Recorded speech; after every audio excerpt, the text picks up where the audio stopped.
Hey there, fellow Nocturns.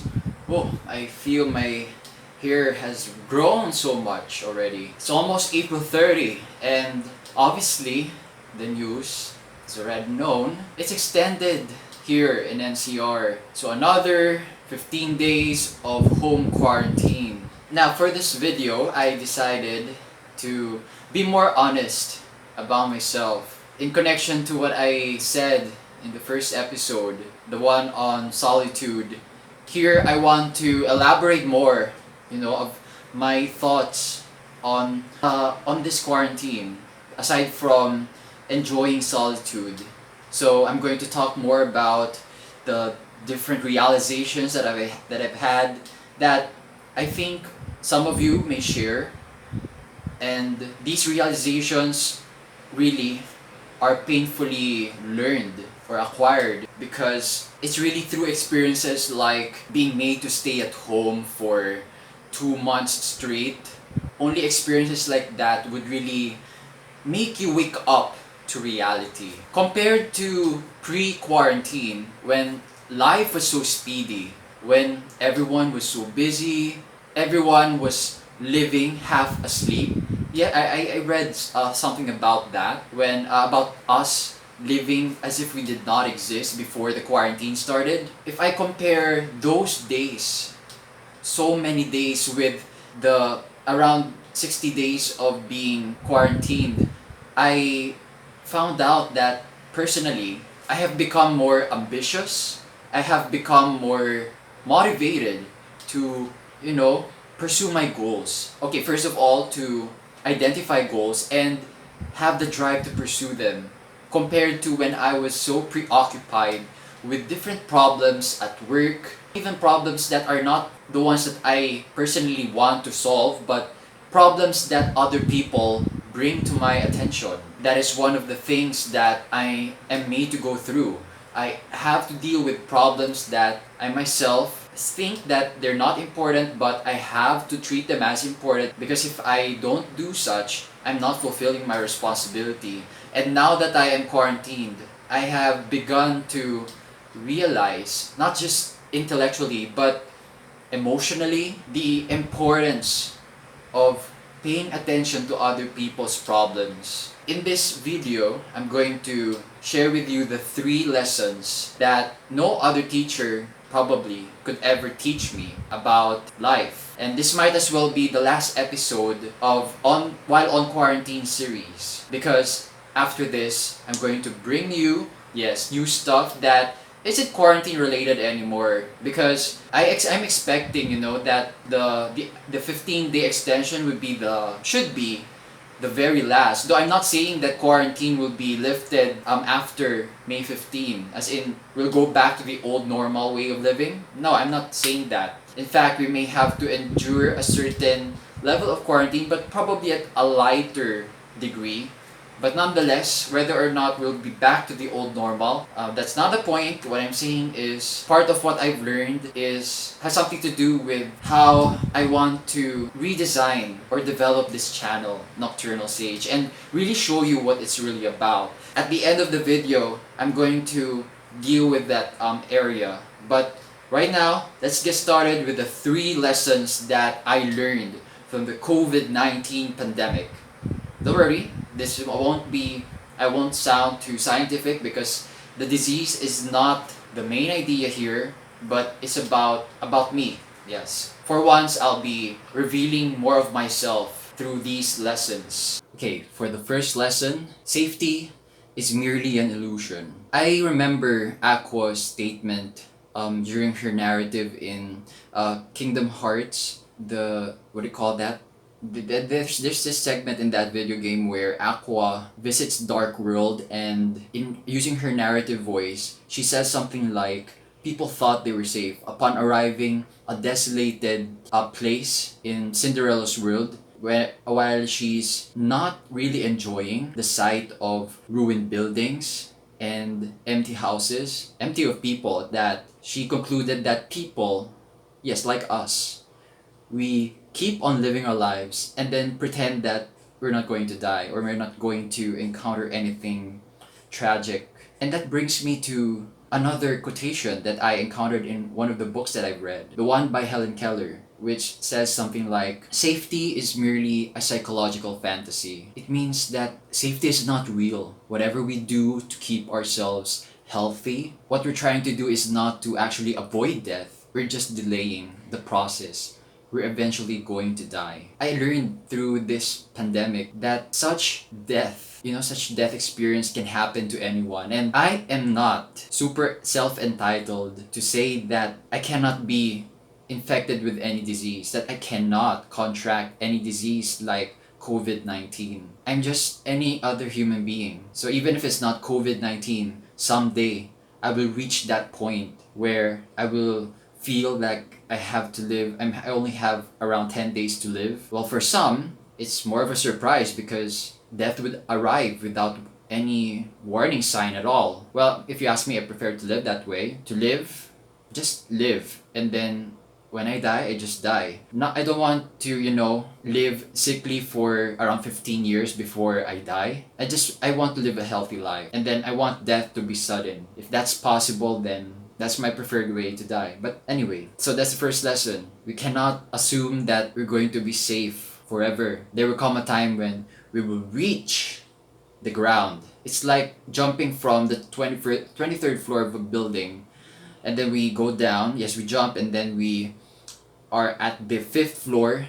We tell ourselves that, okay, we're still far from the ground. But whether it's the 10th, 15th, or 5th floor, still we're going to hit the ground. And that's life. Whatever we're enjoying, yes, including the moments that we do not enjoy, the suffering, this depressing experiences, they will soon come to pass. They're not permanent. And the right attitude then, just like watching the rain, if it rains, or enduring this insufferable heat, let's just experience. Yes, let's just experience these things without getting caught up in them, because eventually they will be replaced with new experiences. So if you really want to be safe, then just follow the advice of Nietzsche. Live dangerously. Rest in the danger that life presents. And the pandemic, this quarantine, is one of such. The second lesson that I've learned is that I want to do more. I'm naturally stubborn. If I want to do things, if I set my mind on something, there's no stopping me from doing so. And if there is someone who can stop me, that is none other than myself. The very thing that I like doing the most, I realized during the quarantine, is doing something different. Something that's me. Something that's not imposed by other people. Something that even if I'm not told to do, I would do it as long as I live. And one of these creative pursuits that I have come to give my time to is none other than this: developing, growing Nocturnal Sage, figuring out what Nocturnal Sage is all about. And that is none other than to be a haven for unsung ideas. Yes, unsung is usually collocated with heroes, but I want to collocate it with non-sentient beings like ideas, because there are many ideas that aren't articulated. There are many ideas that are forgotten and ignored often in mainstream education. If you revisit the description of this channel, it's a discourse. This is a space for discourse on ideas that are taken for granted by society. If not taken for granted, ideas that are banned from being discussed even inside the classroom. So consider this an alternative space where we can discourse on those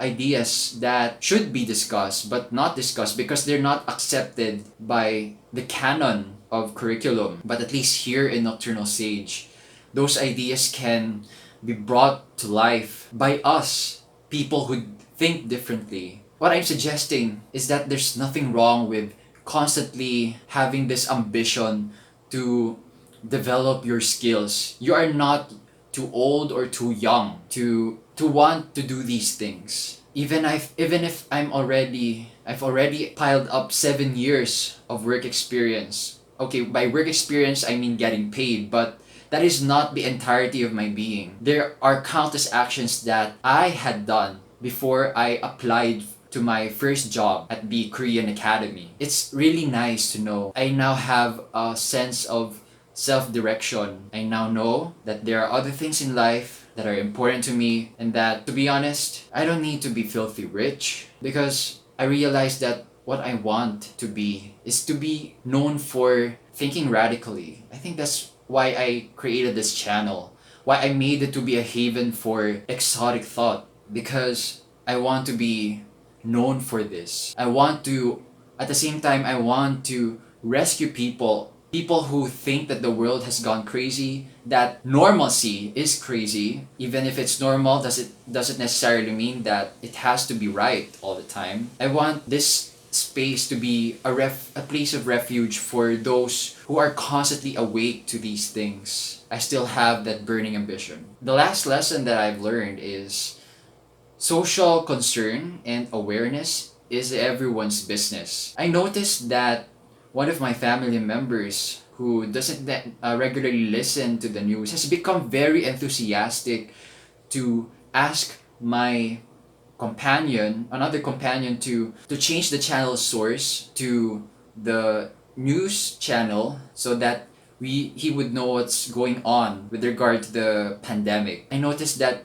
aside from that, I've heard more stories of people helping one another, businesses waiving penalty fees on late payments, even extending the deadlines of bills payments. So I noticed that it's really important, especially as an administrator, when making decisions, I really have to read the news. I have to know what the interagency is going to recommend, because whatever action the government takes will have an impact on our decisions in school administration. So I learned that I must consider it part of my life to pay attention to what's happening on a societal level. So my personal experiences alone are not enough. I must also be aware. I have to care. Yes, I have to care about what's happening in other people's lives as well. Before the pandemic, I doubt if most had that, feeling or emotion. But now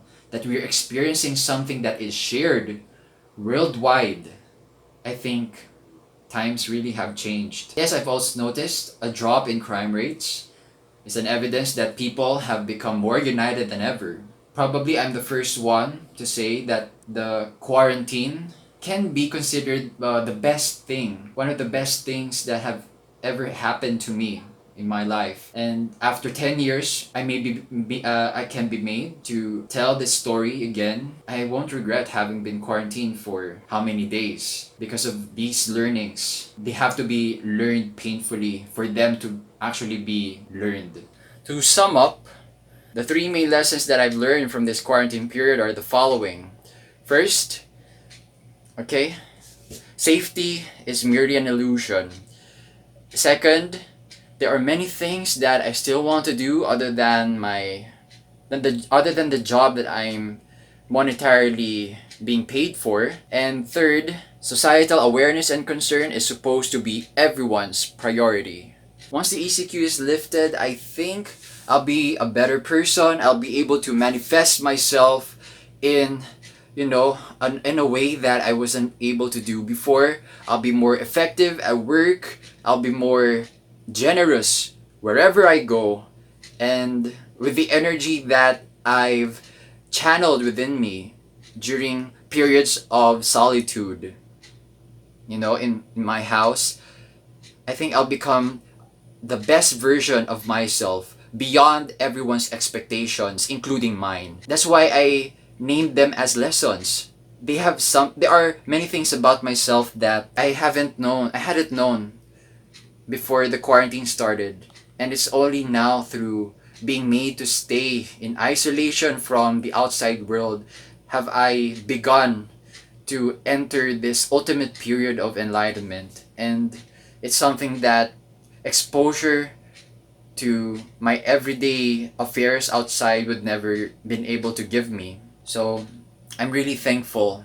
And like what I said a while ago, the quarantine may be the best thing that has ever happened. It really taught me a lot. So, what about you? I also want to use this opportunity to say that because I want to solidify the brand of Nocturnal Sage and to really show you, my loyal subscribers, and to the new viewers there who are not yet subscribed, or whoever's viewing this because it just so happens to appear on his or her feed. Anyway, I want to take this opportunity to announce that I'm doing a makeover of my channel so that I can show you what it's really about. And I'm also going to add and start and continue, yes, I'm going to continue soon the English Me series. When I want to enrich that playlist on English Me, I can't do it just by myself.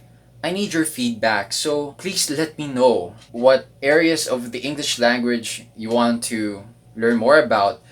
Do you want me to focus on literature, on grammar? This channel, by the way, is geared towards communication, so I'd favor helping you with tips, practical tips on expressing yourself in English when faced with certain circumstances, situations that you notice you could not express yourself, but if you have someone else listen to your problems on expression, perhaps I can be able to help you with that. And give me the chance to prove it by commenting below what you think, what you want me to what you want me to make in the future. So Nocturns, I'll be giving you 2 weeks. I'll be giving you 2 weeks to help me in this journey. And add to that, yes, how can you express your suggestions if you're too shy to publicly comment down below? There's another avenue for that. I made the Nocturne space. Yes, join the Nocturne space. The link is down below. It's a private FB group where we can interact freely, where we can talk about the topics that are considered taboo in your respective institutions. There is our outlet. So suggest there the ideas that you're cooking up and you want to make accessible to the world.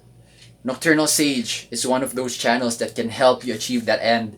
Send in your your membership requests, then I will approve them as soon as I see them.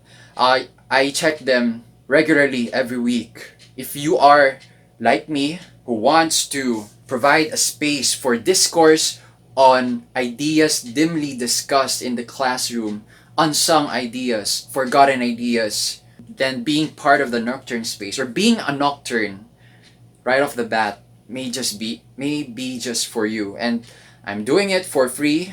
Being out of normalcy or surpassing normalcy is priceless because we're already paying, to buy normal clothes, to eat normal food, and to live in normal homes.